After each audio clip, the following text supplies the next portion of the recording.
नमस्कार मंडळी, कसे आहेत सगळे? आज मी बनवणार आहे बोंबील फ्राय आणि कोणाकोणाला आवडतात बोंबील नक्कीच कॉमेंट करून सांगा. ओले बोंबील बनवले होते.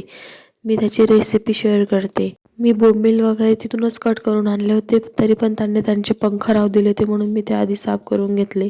आणि आलं लसूणची जी पेस्ट केली होती त्याच्यामध्ये मी मिरची, हळद आणि थोडासा मसाला वगैरे हे सगळंच त्यात टाकून लिंबू वगैरे पिळून घेतला आणि मीठ पण टाकून घेतलं. सगळं कालवून वगैरे घेतलं आणि त्यामध्ये ते बोंबील एक एक करून टाकले. चिकन मॅरिनेट झाल्यानंतर अर्धा तास त्यांना रेस्ट करायला ठेवलं आणि ते छान झाले होते. त्यानंतर एका ताटात मी रवा आणि थोडंसं तांदळाचं पीठ आणि त्याच्यात कोथिंबीर आणि मीठ आणि तिखट टाकून घेतलं आणि ते सगळं कालवून घेतलं आणि त्यामध्येच बोंबील वगैरे मी बोंबीलला सगळं व्यवस्थित लावून घेतलं आणि ते तव्यावर एक एक करून टाकले आणि छान फ्राय करून घेतले. कडक कुरकुरीत झाले होते.